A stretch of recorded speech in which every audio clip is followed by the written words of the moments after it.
What's up, ladies and gentlemen? Welcome to The Good, the Bad and the Stupid. It's Friday the 11th of September. I said that without getting my tongue tied for a change. Welcome if you've not been here before. You got the Friday feeling? Has everybody got the Friday feeling? That means you got to listen with... be more relaxed today. Stop judging me. Just chill. I'm going to say things that are going to be offensive. I'm going to say things that are going to make you go, ooh. Is he allowed to say that? I don't know. I'll just say it. And it's. I think the proof will be whether you turn off or don't listen or not. But no, it's. What I was going to say. It's the middle of September almost. But it's saying here it's going to be the warmest September on record. But it hasn't happened yet. So that's the news so far. They reckon you can get down to the bookies and put a bet on it getting as high as 31 degrees temperature. 31 degrees centigrade, should I say, this time next week. So that's good. It's always going to be the warmest ever, they're saying. The warmest ever. That's going to be, not the hottest ever, the warmest ever. So does that mean it doesn't equate to it being hot? It's only in the warm part of the thermometer. So I'm happy for it anyway. I don't think it's sporadic, hasn't it? The weather's been all over the place, and now we got fucking lockdown coming again on Monday. Well, we got the rule of six or whatever it's called, where six people can't gather all together. I mean, that's not the worst, is it? I mean, fucking, I don't see that many people for months on end anyway, and that's forget the lockdown. So that's pretty standard, but I'm out about like if anybody wants to gather. But now you can do it. You can go down the beach, you can go in the parks. It's going to be nice and sunny, so you can still get out and about.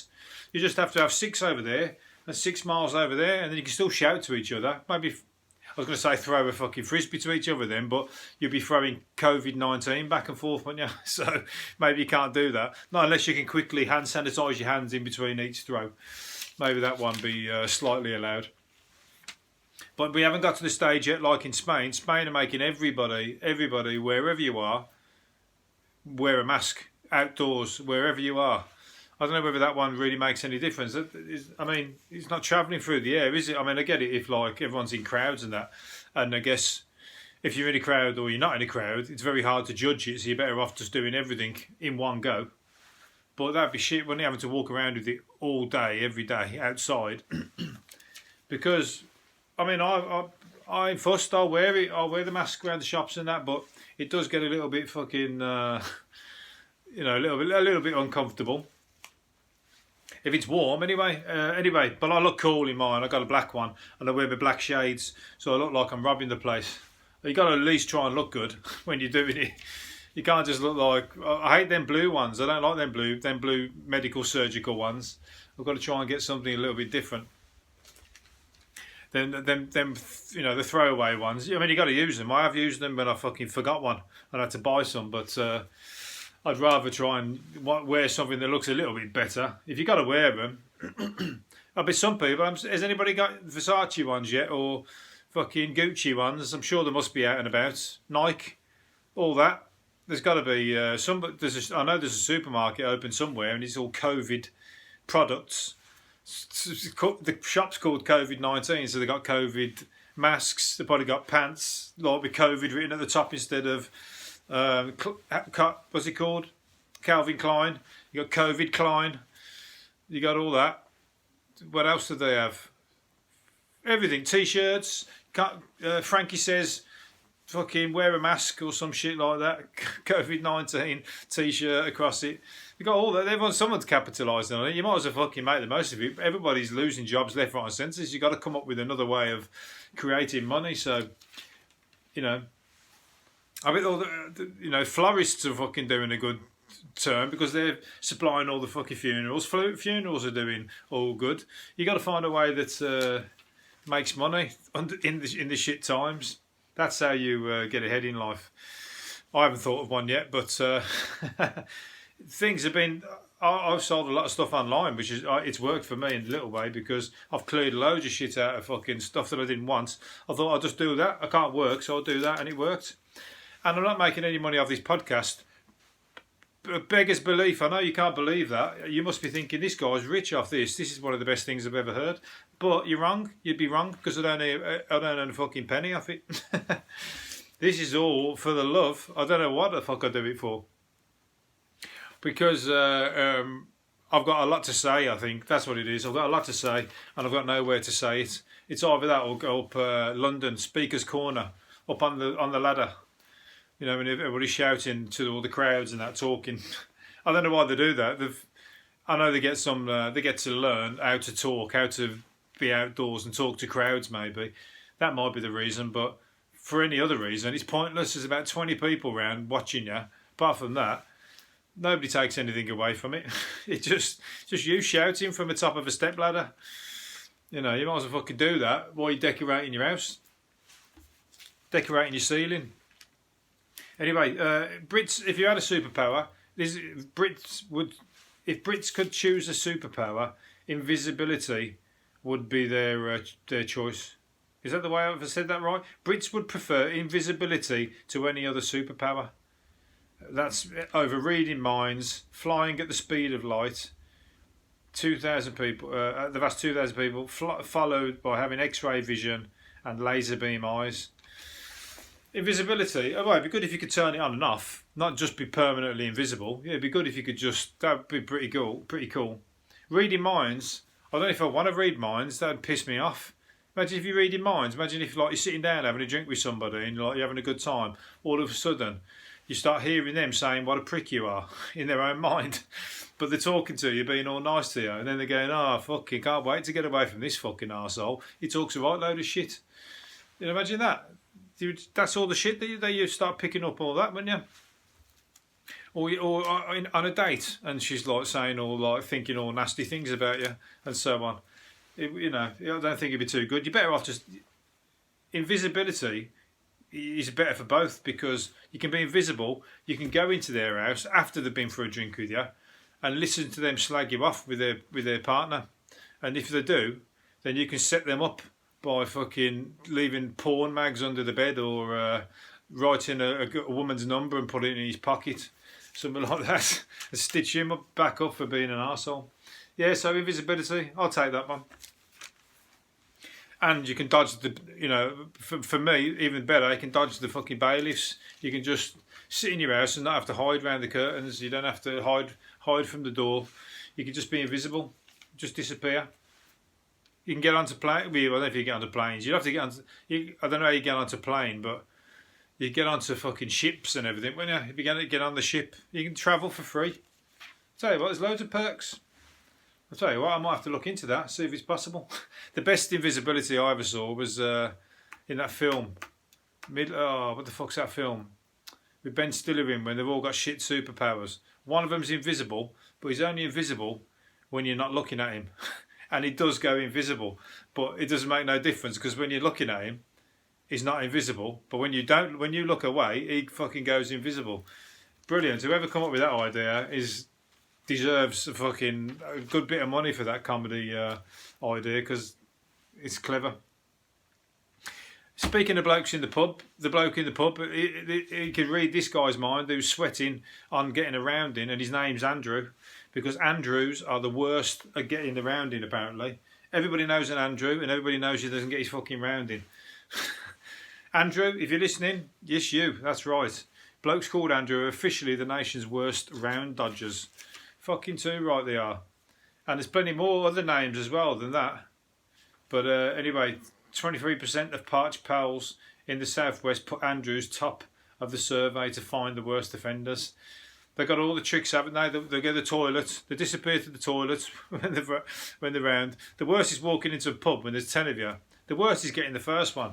If you're clever and you're always good to get your drink, always get the fucking last one or one of the latter ones, because half of them piss off. If some of them go home, you still get your drink, but your round's got shorter.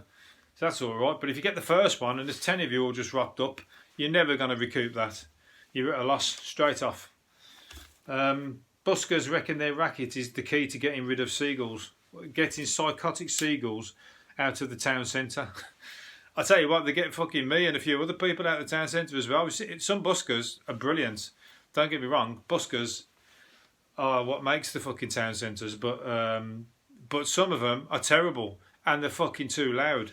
And if you've been there enough times, if you work in the town and he's parked outside your shop He's only got about 10 songs, and he goes through them. You know, the ones who do the real crooner ones, the real like fucking shit ballads, or the like sad songs by, you know, like acoustic sad songs.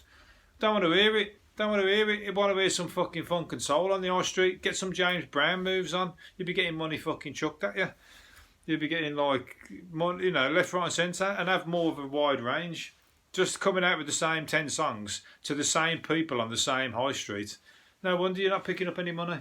They gave you some on the first time. The next time they're like, oh, for fuck's sake, I've had enough. And that's why the Seagulls are gone. The Seagulls have come. They liked it at first. Even the Seagulls were there, bobbing their head up and down. And then next thing you know, they piss off. They're like, oh, I can't stand it. The guy only knows 3 songs, and he's not very good at them. But the guys in the tube station with the saxophones and that, they're fucking bang on. Anybody that does anything different, the guys in London I've seen doing drum and bass off buckets. Tell you what, they deserve fucking. And they come away with fucking hundreds of pounds. So you know, think about it. I could try and go and do this podcast, busk with this podcast. I'd get fucking. Somebody would be going in buying. They wouldn't give me the money. They'd go in the shop, buy a load of eggs, and come out and throw them at me. That's what they'd spend the money on. That's how the money would get passed to me. Prison inmates are being taught to swear at the guards using Shakespearean insults. Who's teaching them that? That's clever. The lags are being handed examples of the bard's best barbs. Like, rather than saying that the guard stinks, you could say, you are the rankest compound of villainous smell that ever offended a nostril. That's how Shakespeare would have done it. A long-winded way of saying it, but it's definitely more poetic. Or they could say, if they wanted to taunt your appearance, they could say, you poor, base, rascally, cheating, lack linen mate. There you go. I wouldn't even know what that meant, even if you said it to me. You can hardly be banged up for quoting Shakespeare. So maybe the other insults are offensive, or could be put down as like marks against you, or put you in solitary confinement. So if you say Shakespearean ones, you can't really, because it sounds too clever. It's too poetic. They can't really go, hang on, did he just insult me then by saying that I'm the villainous smell of an offended nostril? I'll tell you what, it'd be good if the guards brushed up on theirs then, and they started shouting insults back, and it become a Shakespeare off. You know, like a fucking, become like one of the films then, when the, you know, Romeo and Juliet, where they're shouting back and forth. The Capulets and what's the other ones? The Capulets and the Bulls. I forgot, I ain't got time to think about it, but you know what I mean. The other lot. Where was it going? John Cleese swore on the radio. Big deal. He said fuck. He said, can I say fuck on the radio, when he was on a radio station in the daytime? And the bloke went, no, sorry, I'm going to have to apologise for you saying that. You're not allowed to do that. But good, I'm glad that he did that, because it's so fucking twee, isn't it? All that kind of, you can't do this, you can't do that. Or on the evenings, I think they're a little more relaxed. In fact, I don't know if they are on the radio. But like, you know, it's all that, the TV, all that, like fucking, all the complaint brigade throwing it. I mean, I bet you, I'll have to check. I bet you there's hundreds of people who've complained because he did that, even though he was joking, and it's a bit of fun. Hundreds of people will take the time to get on the phone. They've probably got the number in their phone. I bet they've got it in the number, BBC complaints line, and they've called it that many times because they think they're the police, the chief of police. They think, I'm fucking chief of police. I haven't gone out tonight. I've got a police. I'm neighbourhood watch on the TV. Make sure nobody does anything offensive. And everybody else is out going, fuck off, you fucking idiots. Nobody, even the BBC, nobody's there listening. They're just going, oh, is that arsehole again? Well, we won't even log his complaint because he's just not worth it. He's of no interest to anybody. So if that's you, change your ways. Drink a little bit more. Have a bit more fun. What am I going to say? The rule of 6 has ruined Snow White, and the Snow White's pantomime. They're saying that they're not going to be able to do their pantomime if with Snow White because of the rule of 6, because there's 7 dwarfs. Well, of course you can do it. You just have to fucking kill off one of the dwarfs, wouldn't he? Or just say, oh, where is he? He hasn't got it. He's running late. He's like wherever. And then build that into the pantomime. You don't have to cancel the whole pantomime just because one dwarf can't make it. And plus, there's other people on the stage, so surely that kills the rule of 6 anyway. So what about Snow White being on the stage? There's already 7.